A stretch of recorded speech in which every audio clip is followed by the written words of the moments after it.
సిద్ధార్థ్ హీరోగా, అమలాపాల్ హీరోయిన్ గా బాలాజీ మోహన్ దర్శకత్వంలో వస్తున్న చిత్రం లవ్ ఫెయిల్యూర్. ఈ చిత్రానికి తమన్ సంగీతం అందిస్తున్నారు. ఈ మూవీతో సిద్ధార్థ్ నిర్మాతగా పరిచయం కాబోతున్నారు. ఈ సినిమా ఆడియోను ప్రయోగాత్మకంగా టీవీ9 స్టూడియోలో రిలీజ్ చేయబోతున్నాం. అంతకంటే ముందు లవ్ ఫెయిల్యూర్ సినిమా టీం ఇప్పుడు మనతో ఉన్నారు, వాళ్ళతో మాట్లాడదాం. హలో అండి సిద్ధార్థ్ గారు, తమన్ అండ్ శ్రీమణి గారు. అండ్ సిద్ధార్థ్ గారు, జనరల్ గా ఒక హీరో సినిమా రిలీజ్ అవుతుంది అన్నప్పుడు ఒక సెక్షన్ ఆఫ్ పీపుల్ కి కొన్ని ఎక్స్పెక్టేషన్స్ ఉంటాయి. కానీ మీ సినిమా రిలీజ్ అంటే ఇంత బుడతల నుంచి పెద్దవాళ్ళ వరకు అందరూ కూడా ఎదురు చూస్తారు. ఏదో ఒక అంచనా ఉంటుంది దాంట్లో. ఎందుకంటారు అలా? Thank you. First of all మీరు అంత గొప్ప ఒక కాంప్లిమెంట్ ఇచ్చినందుకు చాలా థ్యాంక్స్. ఐ థింక్ ఓ ఆర్టిస్ట్ దగ్గర ఉన్న ఎక్స్పెక్టేషన్ అనేది ఆ ఆర్టిస్ట్ కి వచ్చిన ప్రీవియస్ ఫిల్మ్స్ వల్ల వస్తుంది. నాకు తెలిసి ఐ థింక్ నువ్వు వస్తానంటున్న తన బొమ్మరులు లాంటి సినిమా తర్వాత ఒక బేసిక్ లవర్ బాయ్ అనే ఇమేజ్ వచ్చింది. తర్వాత ఫ్యామిలీస్ కి దగ్గర అయిన ఒక హీరో అనే ఇమేజ్ వచ్చింది. సో ఆ ఇమేజ్ నుంచి బయటకు రావాలా, ఆ ఇమేజ్ లో ఉండాలని నేను ఆలోచిస్తున్నప్పుడు వాళ్ళు నాకు ఇంకా దగ్గర అవుతూనే ఉన్నారు. సో ఐ థింక్ ఎందుకు ఆ ఫాలోయింగ్ ఉందని కాకుండా ఆ ఫాలోయింగ్ ఉందని నేను చాలా హ్యాపీగా ఫీల్ అవుతున్నానని చెప్పడం ఇంకా బెటర్ అనిపిస్తాను. అంటే మీకు ఎప్పుడన్నా అనిపిస్తుంటుంది, అరే నాకు ఈ ఇమేజ్ ఉండటం వల్ల నేను ఒక యాక్షన్ మూవీ చేస్తే చూడరేమో అనేమన్నా ఉంటుందండి? కాదండి, ఇంత వచ్చింది చాలా ఎక్కువ అండి. నాలాంటి బయట నుంచి వచ్చిన ఒక మనిషికి ఏ గాడ్ ఫాదర్ లేకుండా ఒక బయట నుంచి వచ్చిన అబ్బాయి కాబట్టి నాకు ఇంత ప్రేక్షకులు ప్రేమ ఇచ్చారు, ఆదరణ ఇచ్చారంటే అది నాకు నిజంగా దేవుడు వచ్చిన వరం కాబట్టి దానికి నేను చాలా థ్యాంక్స్ చెప్పాలి. I don't need to question it అనమాట. తమన్ గారు, ఇంకా అసలు నాకు వేరే పేరు ఎక్కడ వినిపించట్లేదు ఈ మధ్య. తమన్ తమన్ తమన్ తమన్ నాని అయిపోయిందంట. ఏంటి ఈ మూవీ స్పెషాలిటీ ఏంటి? మూవీ సిద్స్ after boys coming together again. So తను యాక్చువల్గా ఇద్దరు బాయ్స్ హీరోస్ గా పరిచయం. దాని తర్వాత అతను మ్యూజికల్ హీరో అయిపోయాడు, నేను రొమాంటిక్ హీరో అయిపోయాను. ఇప్పుడు మళ్ళీ ఇద్దరు కలిసి సినిమా చేస్తాం. సో ఇద్దరం సో బాయ్స్ అప్పుడే యూస్ టు కంపోజ్ సాంగ్స్ అనమాట చాలా. సో అప్పటి నుంచి మాకు ఒక ఐడియా ఉండింది, డెఫినెట్ గా ఫ్యూచర్ లో వాడి సినిమాకి నేను కంపోజ్ చేయడం కానీ, సో వాడు డైరెక్షన్ చేస్తే వాడు హీరో చేసింది. సో అలా ఐడియా ఉంది అనమాట. So it work really well for this film. So ఈ సినిమా కథ వినగానే okay, I was very happy with the story line అనమాట. So the film has 4 songs, very beautiful melodies and superb film అండి. Definite గా it's gonna rock. And Thaman గురించి చెప్పాలండి, చెప్పినట్టు boys నుంచి డియర్ ఫ్రెండ్స్ మేమిద్దరం. సో ఎప్పుడు కలిసి పని చేస్తామని వెయిట్ చేస్తున్నప్పుడు ఈ అవకాశం వచ్చింది. ఈ సినిమాలో 2 స్పెషాలిటీస్ ఉన్నాయి. ఇది మీరు చెప్పినట్టు నాది యాజ్ అ ప్రొడ్యూసర్ ఇది first film. So life long ఒక డ్రీమ్, ఏదో ఒక రోజు ఒక సినిమా ప్రొడ్యూస్ చేయాలి, ఒక నిర్మాతగా మారాలని ఒక డ్రీమ్ ఉంది. మీరే చెప్పారు గాడ్ ఫాదర్ లేకుండా ఇండస్ట్రీలో నిలదొక్కుకోవడం చాలా కష్టం, అలాంటి మీరు ప్రొడ్యూసర్ అయ్యారు. సో ఈ జర్నీ ఎలా అనిపించింది? కొంతమందికి డెస్టినీ గాడ్ ఉందండి. గాడ్ ఉంటే చాలు లైఫ్ లో ఫర్దర్ గా వెళ్ళిపోవచ్చు. సో మేము గాడ్ వల్ల ఫర్దర్ వెళ్తున్నాం, గాడ్ ఫాదర్ అవసరం అనిపించలేదు. సో ఈ 2 విశేషాల్లో ఒక విశేషం ఏంటంటే, నేను ప్రొడ్యూసర్ గా ఫస్ట్ టైం లాంచ్ అవుతున్నప్పుడు ఆ సినిమాలో నా మిత్రుడు తమన్ మ్యూజిక్ ఇచ్చేయడం నాకు చాలా సంతోషం. అండ్ సెకండ్లీ ఇప్పుడు రీసెంట్ టైమ్స్ లో మీరు చెప్పినట్టు ఎక్కడ చూసినా తమన్ మేనియా, తెలుగు సినిమాలో చూస్తే అది పెద్ద సినిమాలు, బృందావనం, దూకుడు, business man, all block buster films కి మ్యూజిక్ డైరెక్టర్. అలాంటప్పుడు ఇలాంటి ఒక క్యూట్ స్మాల్ ఫిల్మ్, ఒక రొమాంటిక్ ఫిల్మ్ కి మ్యూజిక్ అందించడం, అది తమన్ స్టైల్ నుంచి ఒక సెపరేట్ 45 degrees సైడ్ కి వచ్చి మొత్తం లవర్ ట్యూన్స్, మెలడీలోనే రొమాన్స్, ఒక చిన్న సాఫ్ట్నెస్, ఓ యంగ్. ఈ సినిమా పోస్టర్ చూస్తూనే మీకు అనిపిస్తుంది it's youth film, college cinema. So అలాంటి ఒక సినిమాకి తమన్ సంగీతం అందించడం నాకు నిజంగా ఐఎమ్ వెరీ హ్యాపీ. తమన్ చాలా బాగా ఇచ్చాడు, అది చాలా ఎక్కువ చెప్పలే. నిజంగా ఈ రోజు అందరూ వింటారు సీడీలో కాబట్టి నేను అబద్ధం చెప్పలేను. నిజంగా చాలా చాలా చాలా ఎక్స్ట్రాడనరీ ఆల్బమ్ ఇచ్చాను నాకు.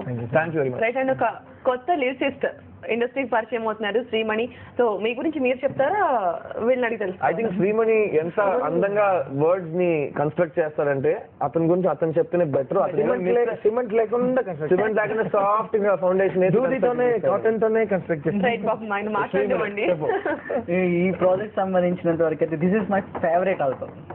తమన్ గారికి నేను ఫస్ట్ చెప్పేసాను, యాక్చువల్గా ఆ సాంగ్స్ అన్ని అయిపోగానే విన్న తర్వాత చెప్పాను. ఫస్ట్ ఆఫ్ ఆల్ సిద్ధు గారికి నా ప్రత్యేకమైన కృతజ్ఞతలు. అలాగే ఇంకో ప్రత్యేకమైన వ్యక్తి వేణు శ్రీరామ్ గారికి, అండ్ సిద్ధు గారికి పరిచయం చేశాను ఆయన. సో దీని ప్రకారంగా సిద్ధు గారు పిలిపించారు, ఫస్ట్ సాంగ్ ఇచ్చారు. నెక్స్ట్ రోజు షూటింగ్ ఉండే, అది ఇంకా నైట్ రైస్ కూర్చుంటారు సిద్ధు గారు నాతో పాటు. ఇంకా ఆయన అసలు థాట్స్. మరి ఆ టైటిల్ మీకు ఏమైనా ఎక్స్పీరియన్స్ అయింది ఎప్పుడైనా లైఫ్ లో? సమాధానం నా దగ్గర ఉందండి. నిజం చెప్పాలంటే ఇప్పుడు ఈ సినిమాలో నేను ఒక ఆర్టిస్ట్ గా పనిచేశాను, ఒక నిర్మాతగా నేను ఫస్ట్ టైం ప్రొడ్యూస్ చేస్తున్నాను కాబట్టి దానికి ఒక కారణం ఉంది. ఐ థింక్ ప్రపంచంలో ఈ సినిమా పేరు లవ్ ఫెయిల్యూర్. ఐ థింక్ ప్రపంచంలో నాకంటే ఎక్కువ లవ్ ఫెయిల్యూర్ లో ఎక్స్పీరియన్స్ ఉన్న వాళ్ళు చాలా తక్కువ మంది ఉంటారు అనుకుంటున్నాను. నేనే కదా, నేను అందులో వెటరన్ కాబట్టి ఆ ఒక సబ్జెక్ట్ నేను PhD దే చేయాలి. అంటే రియల్ లైఫ్ ని కూడా దీంట్లో రియల్ లైఫ్ అందరూ లవ్ ఫెయిలియర్ బ్యాచ్ లే. So I think love fail అవ్వని మనిషి చాలా తక్కువ మంది ఉంటారు ఐ థింక్ ప్రపంచంలో. అందులో నేనైతే చాలా ఎక్స్పీరియన్స్ లవ్ ఫెయిలియర్ లో. సో ఫస్ట్ టైం ప్రొడ్యూసర్ గా డెబ్యూ చేస్తున్నప్పుడు నాకు తెలిసిన విషయం గురించి చేస్తే బాగుంటుందని ఈ సబ్జెక్ట్ సెలెక్ట్ చేస్తున్నాను. అంటే ఇంకా బాగుంటుందేమో. అంటే మీరు ఫస్ట్ టైం ప్రొడ్యూసర్ గా ఒక మూవీ చేస్తున్నారు, టైటిల్ గానే ఒక గుడ్ సైన్ అనిపించాలి కదా, కానీ ఎందుకు ఇలాంటి ఒక ఫెయిల్యూర్ అనే ఒక సబ్జెక్ట్ వస్తున్నారు? ఇది మెయిన్ అంటే ఆ ఫెయిల్యూర్ ముందు మాట ఉంది, లవ్. సో ఆ లవ్ అనే మాట ఎంత పవర్ఫుల్ మాట అంటే దాని తర్వాత మీరు ఏ మాటని పెట్టినా ఆ లవ్వే మీకు గుర్తుకొస్తుంది. నాకు ఇలాంటి సెంటిమెంట్స్ సినిమా చూస్తున్నప్పుడు సినిమా బాగుందా బాగాలేదా, సినిమా బాగుంటే ఎలాంటి పరిస్థితులైనా అది డెఫినెట్ గా హిట్ అవుతుంది. సో ఈ లవ్ ఫెయిలియర్ అనే టైటిల్ అంటే ఈ రోజు ఈ జనరేషన్ లో ఉన్న కుర్రోళ్ళు కానీ అందరూ చాలా ఎక్కువ వాడే ఒక పదం ఇది. మావా నేను లవ్ ఫెయిలియర్ అయిపోయాను రా, నా లైఫ్ లో లవ్ ఫెయిల్ అయిపోయింది ఏంట్రా.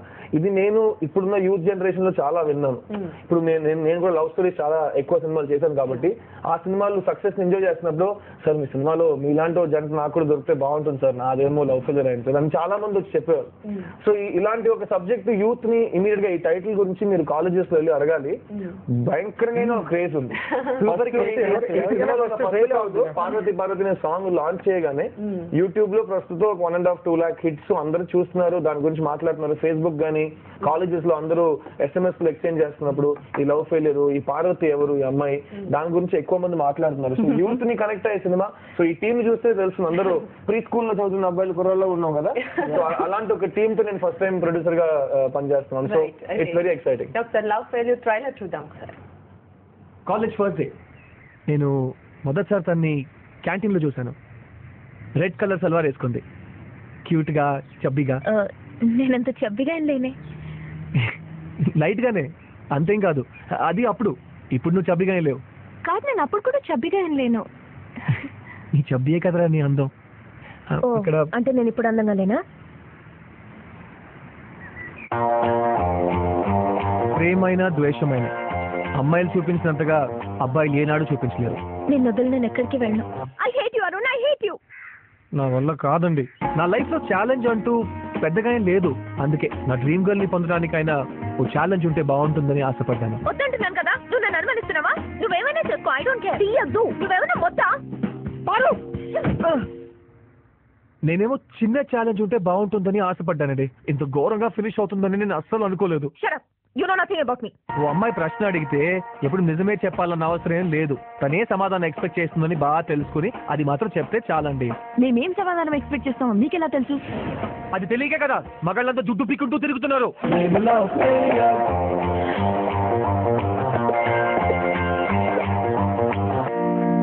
ప్రేమ పీకల దాకా వచ్చేసింది, ఇక దేవుడే కాపాడాలి. మిమ్మల్ని దేవుడే కాపాడాలి. చూసారు కదా ఇప్పుడు అందరూ ఈ లవ్ ఫెయిలియర్ ఈ పదాన్ని వాడడానికి కారణం ఏంటో, ఎంత పెద్ద రీజన్ ఉందో అందులో. రైట్.